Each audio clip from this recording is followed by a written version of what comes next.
Hello friends, आज की class में हम लोग देखने वाले हैं डीएलएड सेकंड सेमेस्टर। विषय है वर्तमान भारतीय समाज और प्रारंभिक शिक्षा। लेसन 3 प्रारंभिक शिक्षा की पृष्ठभूमि।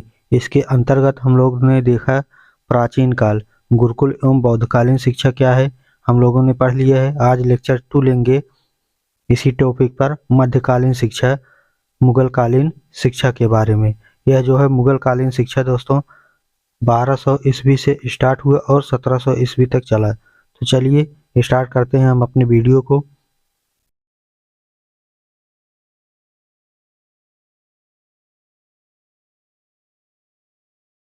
मध्यकालीन शिक्षा व्यवस्था, मुस्लिम कालीन शिक्षा, यह जो है दोस्तों स्टार्ट हुई थी 1200 ईस्वी से।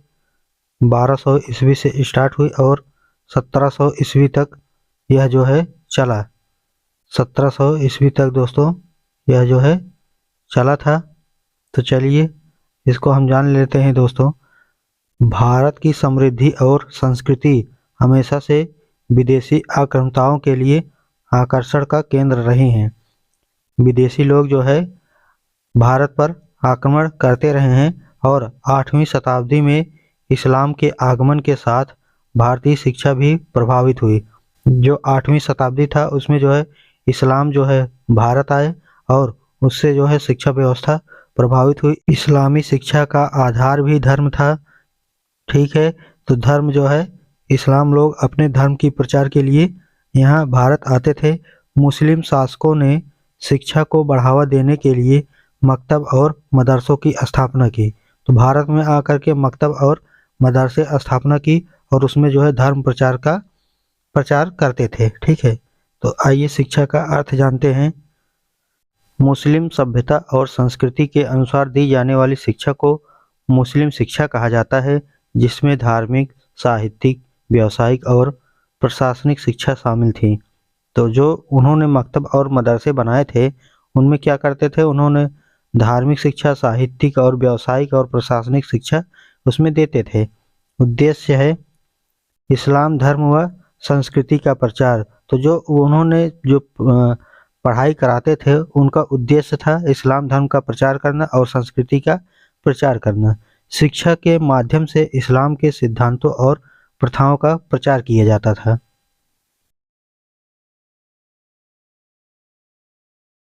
दूसरा है व्यावसायिक एवं प्रशासनिक कौशल का विकास।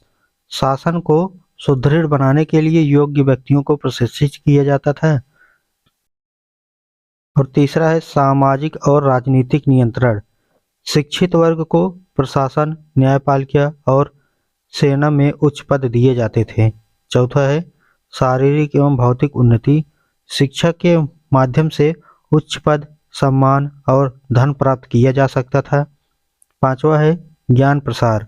पैगंबर मोहम्मद ने ज्ञान को अनिवार्य बताया था और इसे अमृत के समान माना गया था। ठीक है, और आगे देखते हैं विशेषताएं क्या क्या थी। तो विशेषताएं में अगर पहली विशेषता देखें तो मौखिक एवं व्यक्तिगत शिक्षा। शिक्षण मौखिक रूप से होता था, पुस्तकों का सीमित उपयोग होता था। क्योंकि दोस्तों हम लोगों ने अगर देखा था प्राचीन काल में तो वहाँ जो है गुरुकुल काल में तो था ही नहीं पुस्तकें, और वैदिक जो वहाँ पर बौद्धकालीन शिक्षा था वहाँ से जो है स्टार्ट हुआ था पुस्तकों का। ठीक है, तो वहाँ पर जो है वहीं से स्टार्ट हो गए बौद्धकालीन से। तो अब जो है मुस्लिम कालीन शिक्षा में भी जो है यहाँ पुस्तकों का सीमित उपयोग होने लगा था। और दूसरा है निशुल्क शिक्षा। राज्य के संरक्षण में शिक्षा दी जाती थी। छात्रों को निशुल्क भोजन और आवास भी उपलब्ध कराया जाता था। और तीसरा है अरबी व फारसी भाषा का प्रयोग। प्राथमिक स्तर पर अरबी और उच्च स्तर पर फारसी भाषा पढ़ाई जाती थी। चौथा पॉइंट है धार्मिक ग्रंथों पर जोर। कुरान, हदीस और इस्लामिक कानूनों का अध्ययन अनिवार्य था। पांचवा है तकनीकी और व्यावसायिक शिक्षा। हस्तकला, चित्रकला, आभूषण निर्माण, स्थापत्य कला, कृषि और व्यापार से जुड़ी शिक्षा दी जाती थी। और छठवां है स्त्री शिक्षा सीमित थी। केवल शाही परिवार और कुलीन वर्ग महिलाओं को ही शिक्षा प्राप्त करने का अवसर मिलता था। और यही जो है दोस्तों बौद्धकालीन शिक्षा में भी था। और बौद्धकालीन शिक्षा के बाद जो प्राचीन काल था गुरुकुल शिक्षा, इसमें तो स्त्री शिक्षा थी ही नहीं। ठीक है, तो धीरे धीरे यह सुधार हो रहा था।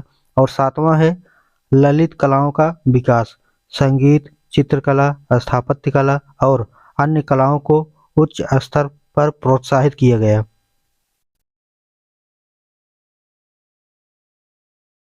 आठवां है सैनिक शिक्षा।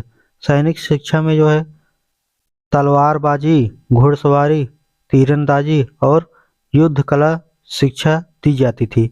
और अब हमसे देखते हैं दोस्तों कि शिक्षा व्यवस्था कैसी थी। तो शिक्षा व्यवस्था दोस्तों, पहला है शिक्षा के केंद्र। शिक्षा के केंद्र क्या थे? मकतब थे और मदरसे थे। तो मकतब क्या थे? प्राथमिक शिक्षा के केंद्र जो मस्जिदों से जुड़े होते थे, उन्हें जो है मकतब कहते थे। और मदरसा जो है दोस्तों उच्च शिक्षा के लिए स्थापित संस्थान थे, जहां इस्लामी कानून, गणित, खगोलीय विज्ञान, चिकित्सा आदि पढ़ाई जाती थी। और प्रमुख केंद्र की बात करें तो इनका प्रमुख केंद्र क्या क्या कहाँ कहाँ था? तो प्रमुख केंद्र में दोस्तों आ जाएगा आगरा, दिल्ली, जौनपुर, लाहौर, अजमेर, बीजापुर, लखनऊ, गोलकुंडा आदि यहाँ पर जो है इनके प्रमुख केंद्र थे। और दूसरा है प्रवेश प्रक्रिया। तो प्रवेश आप कैसे ले पाएंगे, इसके लिए कुछ नियम बनाए गए थे। आयु सीमा होनी चाहिए दोस्तों, 4 से 5 वर्ष की आयु में आपको प्रवेश दे दिया जाता था, उसमें आप जा सकते हैं। और बिस्मिल्लाह संस्कार होता था। तो प्रवेश के समय कुरान की कुछ आयतें पढ़वाई जाती थी, जिसमें शिक्षा का शुभारंभ होता था। पाठ्यक्रम की बात करें तो प्राथमिक स्तर पर जो है लिखना, पढ़ना, गणना करना, कुरान का अध्ययन करना सिखाया जाता था। और माध्यमिक स्तर पर अगर बात करें तो माध्यमिक स्तर पर पहली बात तो दोस्तों फारसी भाषा चलती थी। इस्लामी कानून और गणित, खगोल विज्ञान, चिकित्सा ये सभी जो है माध्यमिक स्तर में सिखाए जाते थे। व्यावसायिक शिक्षा, कृषि, शिल्प, आभूषण निर्माण, भवन निर्माण, सैनिक प्रशिक्षण का कार्य होता था। ललित कला, संगीत, चित्रकला, स्थापत्य कला यह जो है सिखाए जाते थे। सैनिक शिक्षा में घुड़सवारी, तलवारबाजी, युद्ध कला ये भी सिखाए जाते थे। और चौथा है शिक्षण विधियाँ। शिक्षण विधियों में मौखिक शिक्षण होता था।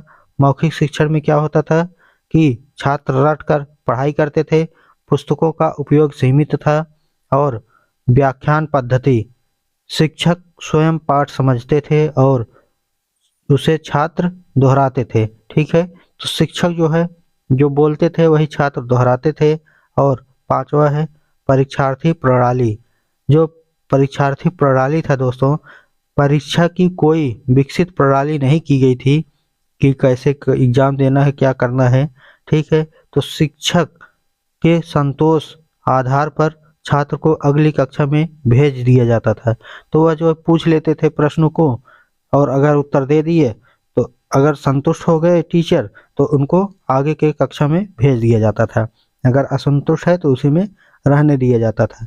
और छठवां है गुरु शिष्य का संबंध। तो देख लेते हैं गुरु शिष्य का संबंध क्या था।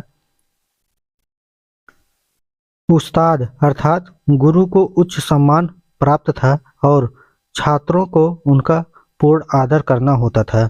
मुगल काल के उत्तरार्ध में गुरु शिष्य संबंधों की परंपरा कमजोर होने लगी थी। और स्त्री शिक्षा दोस्तों, स्त्री शिक्षा पर क्या प्रभाव पड़ा देख लेते हैं। इस्लाम धर्म में स्त्री शिक्षा का दायरा सीमित था। केवल शाही घराने और कुलीन वर्ग की महिलाओं को शिक्षा प्राप्त करने का अवसर मिलता था। शाही महिलाएं शिक्षित थी।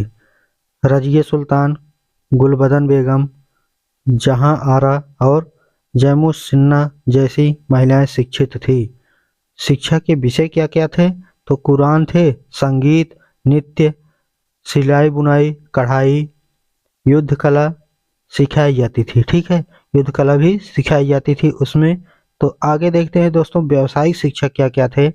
ठीक है, जो मुस्लिम काल था उनमें व्यावसायिक शिक्षा क्या क्या थे तो देखते हैं। मुस्लिम काल में शिक्षा को उत्पादक समझा जाता था, इसलिए छात्रों को विभिन्न प्रकार की व्यावसायिक शिक्षा दी जाती थी। हस्तशिल्प, हस्तशिल्प में आभूषण निर्माण, कपड़ा का बुनाई कढ़ाई और धातु कला सिखाया जाता था। और जो है व्यापारिक शिक्षा, व्यापारिक शिक्षा में दोस्तों मुद्रा प्रबंधन, कराधान, व्यापार नीति सिखाई जाती थी।